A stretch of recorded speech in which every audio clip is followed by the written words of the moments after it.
Me llamo Amalia Vargas. Tengo 65 años y he pasado la mayor parte de mi vida manteniendo la paz, suavizando las asperezas familiares y poniendo a los demás primero. Pero esa noche de Navidad, al entrar al comedor iluminado con calidez de nuestra casa en un tranquilo barrio de Querétaro, me di cuenta de que algunas cosas no se pueden suavizar. El aroma del pavo asado se mezclaba con el pino del árbol.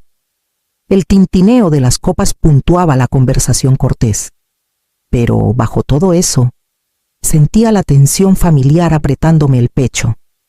Sebastián, mi hijo, de 39 años, estaba sentado a la cabecera de la mesa, con una postura rígida, los ojos agudos y evaluadores.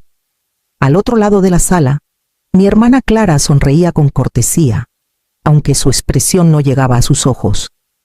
Saludé, colgué mi abrigo en el perchero e intenté sumarme al ritual navideño. Pero el aire estaba cargado de algo no dicho. Entonces, Sebastián se inclinó hacia adelante, su voz cortando el murmullo con una claridad gélida. Para nosotros, ya estás muerta. Las palabras cayeron como martillo. El silencio invadió la sala. Los tenedores se detuvieron a medio camino. Los parientes se congelaron y sentí todas las miradas sobre mí, esperando mi reacción. El pecho se me apretó. Una oleada de incredulidad mezclada con un dolor más profundo que cualquier regaño o crítica del pasado. Por un instante quise retroceder, fundirme en la pared y dejar que esas palabras me definieran, pero en lo más hondo de mí, una chispa de determinación se encendió. Me obligué a respirar, a calmar mis manos temblorosas y a sostener la mirada de Sebastián sin titubear. El silencio se prolongó tanto que parecía eterno, y en ese momento suspendido, recordé cada lección, cada sacrificio, cada año que había dedicado a esta familia. Esto no era solo otra crítica o comparación, era una declaración, y marcaría el inicio de algo que no podía ignorarse. Todavía recuerdo el aroma penetrante de la madera pulida y el limpiador de limón en la casa de mi infancia. Un olor que siempre acompañaba la mirada vigilante de mi madre. Me llamo Amalia, aunque todos me decían Malí desde entonces, y a los 7 años ya entendía las reglas no dichas de nuestra casa. La perfección era obligatoria, la obediencia incuestionable, y cualquier traspié se magnificaba. Mi madre, Teresa, gobernaba nuestro hogar con una precisión meticulosa, medía cada acción, cada palabra, contra un estándar invisible que nunca lograba alcanzar. Mi hermana Clara era la favorita, sus calificaciones siempre estaban pegadas en el refrigerador. Sus recitales de piano cosechaban aplausos y elogios, y cada logro suyo parecía eclipsar mi existencia. Intenté igualarla, ganar aunque fuera una pizca del reconocimiento que ella recibía sin esfuerzo. Pero mis pequeños éxitos eran ignorados, considerados insuficientes o irrelevantes. Mi padre, Rubén, hablaba poco, pero sus asentimientos y su silenciosa obediencia reforzaban las exigencias de mi madre. Si dudaba, él murmuraba: «Hazle caso a tu mamá», y se escondía tras su periódico, dejándome sola para navegar el campo minado de expectativas invisibles. Mis amistades eran vigiladas, mis pasatiempos escrutados, y las elecciones que creía mías siempre pasaban por el filtro de refinamiento de mi madre. En la escuela, aprendí a esconderme. Susurraba a mis amigas solo cuando sabía que mi madre no estaba escuchando. Tragué mi frustración cuando Clara se burlaba de errores que no podía evitar. Aprendí que la sumisión mantenía a raya las tormentas, que el silencio era más seguro que hablar. Cada regaño, cada mirada de decepción, tallaba en mí una sensación de insuficiencia que cargué como una sombra hasta la adultez. Aunque intenté brillar a mi manera, un concurso de escritura, un proyecto de ciencias bien hecho, mis victorias siempre se medían contra el resplandor de Clara. Mis logros parecían apagados, como si el mundo mismo me hubiera entrenado para hacerme pequeña. Fue una vida de comparaciones constantes, de aprender pronto que mi valor era condicional en e invisible a menos que reflejara el de alguien más. Esas lecciones me siguieron a cada rincón de mi vida adulta, a cada decisión, a cada relación. Las sombras de la infancia persistieron, moldeando mis elecciones mucho antes de que Sebastián pronunciara esas palabras en la mesa de Navidad. Para cuando llegué a los 40, había aprendido a volcar cada gramo de mí en criar a Sebastián, a menudo a costa de mis propios deseos. Trabajaba largas horas como asistente administrativa, tomando turnos extra cuando las cuentas se acumulaban, y los fines de semana los pasaba llevándolo a partidos de fútbol, clases de piano y sesiones de tutoría que apenas tenía energía para soportar. Cada decisión parecía dictada por sus necesidades, su felicidad, su futuro, dejando poco espacio para el mío. Sebastián, en esos años, dependía de mí de maneras que no podía negar.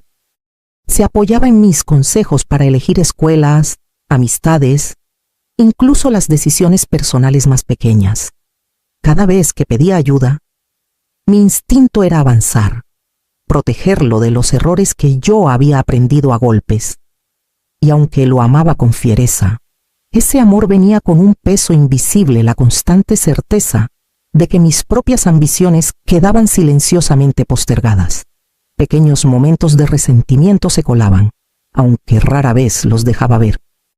Recuerdo una noche, tras una semana particularmente agotadora, sentada a la mesa de la cocina mientras Sebastián hablaba emocionado de sus planes para la universidad. Forcé una sonrisa, asintiendo, mientras un anhelo me tironeaba por la carrera que alguna vez soñé seguir, por la libertad que había imaginado. Pero tragué ese sentimiento, recordándome que su éxito y bienestar eran lo primero. Me volví experta en la resistencia silenciosa, en celebrar sus logros mientras apagaba los míos. Mis proyectos personales, una clase de pintura que amaba, el pequeño libro que intenté escribir, quedaron guardados como recordatorios privados de quién podría haber sido. Los años de entrega me moldearon. Me enseñaron paciencia, disciplina y resiliencia, pero también construyeron un anhelo silencioso bajo la superficie, un anhelo que, años después, exigiría ser reconocido cuando la familia a la que me dediqué finalmente desafió mi independencia. El retiro llegó calladamente, como la primera nevada del invierno suave, inevitable y lleno de posibilidades. Mis días de repente eran míos. Las largas horas contestando teléfonos, archivando papeles y llevando a Sebastián a compromisos interminables habían desaparecido. Me encontraba desayunando en una pequeña cafetería en el centro de Querétaro, saboreando un café sin mirar el reloj, escuchando el murmullo de las calles en lugar del zumbido constante de las obligaciones. Volví a conectar con viejos amigos.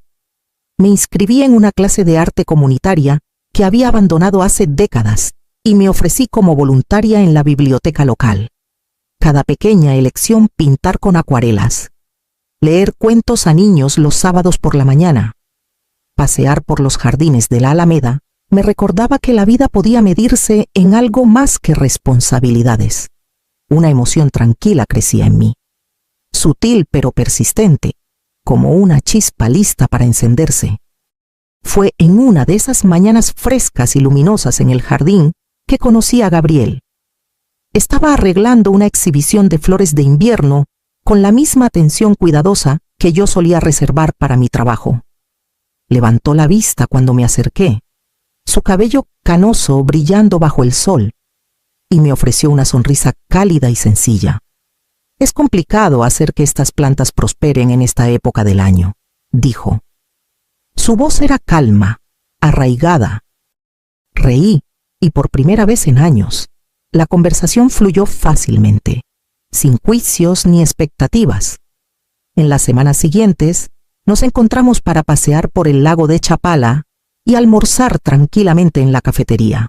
Gabriel tenía una paciencia serena, un aprecio por las pequeñas alegrías y un humor suave que me hacía sentir vista, no como alguien definido por sacrificios pasados, sino como una persona capaz de crecer y ser feliz. Por primera vez, sentí la vida que había imaginado, una fuera del control de mi familia. En la presencia de Gabriel, redescubrí la curiosidad, la confianza y una emoción tranquila por las posibilidades. Los muros construidos por décadas de deber y autorrepresión comenzaron a desmoronarse, dejando espacio para risas, conversaciones y elecciones que eran solo mías. Ese invierno, me di cuenta de que la independencia no era solo libertad de responsabilidades, era la libertad de reclamar mi propia alegría. Con el retiro asentado en un ritmo constante, comencé a construir una vida que me pertenecía por completo. Abrí una pequeña cuenta de ahorros a mi nombre, una que Sebastián y el resto de la familia no conocían, y apartaba fondos discretamente cada mes. Una modesta inversión en una cooperativa local prometía rendimientos que, aunque no extravagantes, simbolizaban el control sobre mi propio futuro. Era una pequeña rebelión, una forma de probarme a mí misma que podía asegurar mi independencia, incluso después de décadas de poner a todos primero. Más allá de las finanzas, abracé los pasatiempos y círculos sociales que había pospuesto por tanto tiempo. La clase de arte se convirtió en una comunidad de compañeros afines. Intercambiábamos críticas, ideas y risas. Me ofrecía como voluntaria en la biblioteca cada sábado, leyendo historias a niños cuya curiosidad me recordaba la chispa que alguna vez tuve. Incluso inicié un pequeño club de jardinería con Gabriel, cuidando parcelas de col rizada de invierno y hierbas a orillas del lago de Chapala. Cada interacción, cada pequeño éxito, era un recordatorio de que mi vida podía medirse en momentos de alegría en lugar de obligaciones. Mientras tanto, mi familia seguía felizmente ignorante de la vida que había nutrido en silencio. Sebastián asumía que pasaba mi tiempo libre haciendo tareas o recados, con una vida social mínima. Clara me llamaba de vez en cuando, preguntando cómo ocupaba mi tiempo, sin imaginar que mis días estaban llenos de risas, aprendizaje y plenitud. Permití que sus suposiciones persistieran, sonriendo en privado ante la ironía. Era emocionante guardar un secreto que fortalecía mi confianza y me recordaba que el control podía existir de formas sutiles. Me movía por los días con un propósito silencioso, saboreando el conocimiento de que había creado un espacio donde mis elecciones importaban. Podía planear mis fines de semana sin interferencias, explorar nuevas ideas sin juicios y simplemente existir sin necesitar aprobación. Cada mañana despertaba sintiéndome más ligera, más arraigada y más segura de que la Navidad que se acercaba pondría a prueba los límites que había construido cuidadosamente, pero también afirmaría la fuerza que había descubierto. Mientras preparaba comidas y enviaba saludos a la familia que aún me creía dependiente, me deleitaba en mis victorias ocultas. Había tallado una vida de autonomía, y la tensión de saber que eventualmente la descubrirían solo aumentaba la satisfacción. La anticipación era tranquila pero electrizante. Una promesa de que el mundo que había construido en las sombras estaba listo para salir a la luz. El sol de la tarde se colaba por las ventanas de mi sala, proyectando sombras largas sobre el piso de madera. Cuando el timbre sonó con insistencia, sin pausa, dejé mi té, con una inquietud silenciosa creciendo en mi pecho. No era común que alguien llegara sin avisar, mucho menos Sebastián. Mi mente corría mientras me acercaba a la puerta. Cada paso medido, cada respiro firme. Al abrir, lo encontré allí, flanqueado por Clara y dos primos que apenas conocía. El rostro de Sebastián estaba tenso, su mandíbula apretada, los ojos destellando con una mezcla de frustración y desesperación. «Mamá», comenzó, su voz baja y urgente. «Tenemos que hablar. No puedes simplemente cerrarnos la puerta así». Lo dejé hablar, dejando que las palabras me envolvieran. Intentó manipularme, recordándome los años de responsabilidad, los sacrificios que había hecho por él. Clara intervino con un tono más suave, suplicando comprensión, sus palabras cargadas de una presión sutil. Los primos observaban nerviosos, inseguros de cómo intervenir. Los patrones familiares estaban allí, la culpa, el juicio, la insistencia de que mis elecciones eran de alguna manera erróneas. Pero no sentí el viejo miedo. En cambio, una claridad tranquila se asentó en mí. Recordé los años de sumisión, los momentos en que tragué el resentimiento, las décadas que pasé doblegándome a su voluntad, y sin embargo, aquí estaba, con una vida completamente mía, cultivada en silencio, resiliente e inquebrantable. La desesperación de Sebastián creció. Su tono más agudo, casi suplicante. Malí, no entiendes, estamos preocupados, nos importa la familia, lo que te va a pasar. Sostuve su mirada con calma, reconociendo los ecos de la voz de mi madre en sus palabras. Esperaban que me encogiera, que cediera, que dejara que sus expectativas dictaran mis acciones. En cambio, inhalé lentamente y dejé que el poder silencioso de mi vida y mis elecciones radiara a través de mi postura, de la calma en mi voz. No necesitaba discutir, justificar o suplicar reconocimiento. Podían ver la verdad en cómo me mantenía. Esta confrontación no era una batalla que necesitara pelear, habían llegado. Y yo estaba lista. Di un paso atrás, invitándolos a pasar sin decir palabra, dejando que la tensión flotara en el aire. Cada segundo se alargaba, cargado de anticipación. El escenario estaba listo. Habían venido a probarme, a reclamar el control que siempre asumieron suyo. Pero yo sabía algo que ellos no esta vez. No cedería. Capítulo 7. La última resistencia. La sala parecía más pequeña. El aire denso con anticipación y acusaciones no dichas mientras Sebastián y los demás entraban. Clara rondaba cerca de la puerta, sus ojos saltando entre Sebastián y yo, mientras mis primos se mantenían atrás, incómodos, sin saber si intervenir. Sentía el peso de cada expectativa pasada presionándome, cada lección aprendida en silencio, cada sacrificio que había cargado por décadas. La voz de Sebastián temblaba, pero sus palabras eran afiladas. Mamá, no puedes ignorarnos. Has construido esta vida aparte de nosotros. No está bien. Señaló vagamente el espacio a mi alrededor. Los libros, el arte, el pequeño jardín que Gabriel y yo habíamos cuidado. Te criamos para respetar a la familia, para valorar la tradición. Esto es una traición. Clara avanzó, más suave pero igual de insistente. Malí, solo queremos entender. ¿No ves cuánto nos estás lastimando? Su tono estaba cargado de culpa, del tipo que me había moldeado desde la infancia, la misma voz que me había hecho dudar de mí misma durante años.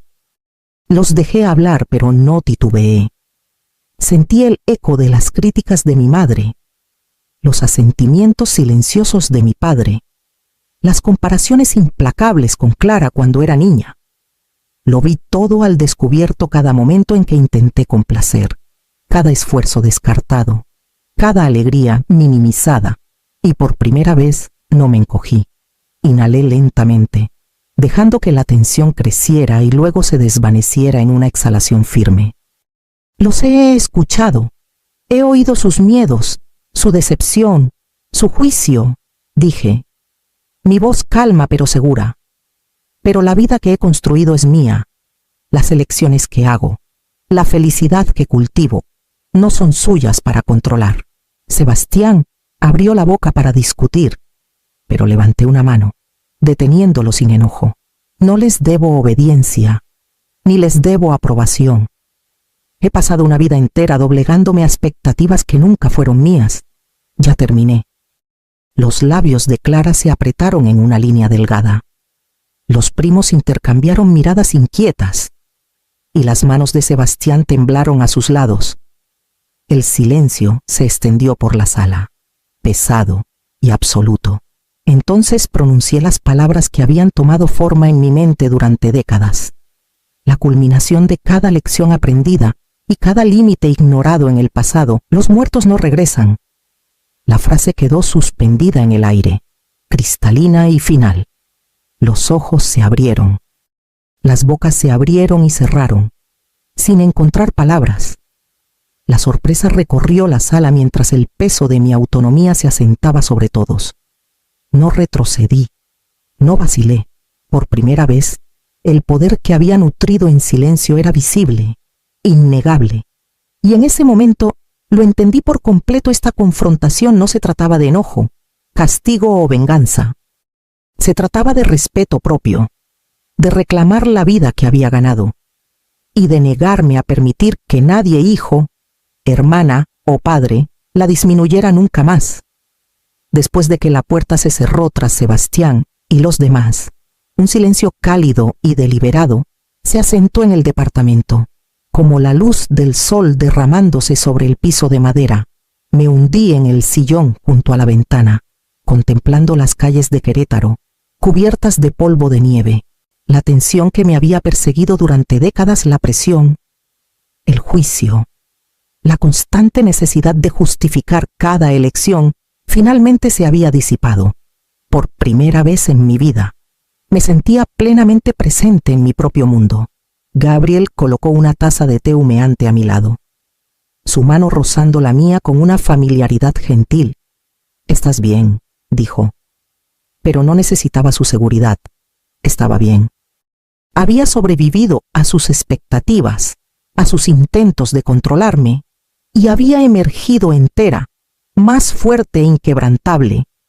Los días siguientes estuvieron llenos de pequeñas alegrías deliberadas. Regresé al estudio de arte, trabajando en una serie de paisajes en acuarela que reflejaban la fuerza silenciosa que había descubierto en mí. Organicé desayunos con amigos, compartiendo risas y conversaciones sin restricciones. Los fines de semana los pasé como voluntaria, paseando por el lago de Chapala con Gabriel, cuidando nuestro pequeño jardín de invierno y explorando rincones de la ciudad que alguna vez pasé de largo en un torbellino de obligaciones. Cada acción reforzaba la vida que había elegido, la autonomía por la que había luchado. De vez en cuando pensaba en mi familia, sus luchas, su ignorancia de la vida que había nutrido en silencio. No era malicia lo que les impedía entenderme. Era la lente de expectativa que siempre habían aplicado. Y esa realización ya no me perturbaba. Su desaprobación no podía alcanzar el espacio que había reclamado para mí cada noche. Mientras las luces de la ciudad parpadeaban afuera de nuestras ventanas y el calor del departamento nos envolvía, reflexionaba sobre las lecciones que había aprendido.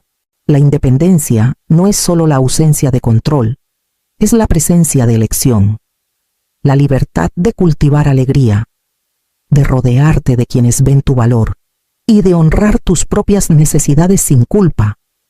Con Gabriel a mi lado, una red de amigos que se habían convertido en una familia elegida, y los ritmos simples de una vida completamente mía. Había reclamado algo que por mucho tiempo me habían negado: paz. Y en esa paz descubrí la lección más profunda de todas: la felicidad no se concede por aprobación. Se reclama por quienes son lo suficientemente valientes para tomarla. Años después, aún me maravillo de lo diferente que se siente la vida cuando finalmente la reclamas para ti. Mis mañanas comienzan con la luz del sol derramándose por el departamento, una taza de café en la mano y la tranquila satisfacción de proyectos que he nutrido en mis propios términos. El estudio de arte florece, y pequeñas exposiciones en Querétaro muestran los paisajes y retratos que alguna vez guardé, temerosa de perseguir. Gabriel y yo continuamos nuestros paseos por el lago de Chapala, las risas y las conversaciones llenando los espacios que alguna vez se sentían pesados por las obligaciones. La familia, por supuesto, permanece en la periferia. Sebastián y Clara se han adaptado a su manera, pero sus elecciones, sus juicios, ya no me alcanzan. Me permito un reconocimiento privado de sus luchas, templado por la claridad de que sus vidas ya no son mías para navegar o arreglar. Los límites, alguna vez un concepto lejano, ahora son concretos. Respondo solo cuando quiero, hablo solo cuando deseo, y vivo en un espacio donde el respeto es mutuo y la alegría intencional. Cada día refuerza la lección que tanto luché por aprender mi valor no se mide por la aprobación. Y la paz se encuentra en el respeto propio, no en la sumisión. En esta vida que he construido, hay espacio para el amor, para la creatividad, para la reflexión tranquila y para el conocimiento inquebrantable de que finalmente soy libre de ser completamente, sin disculpas, yo misma.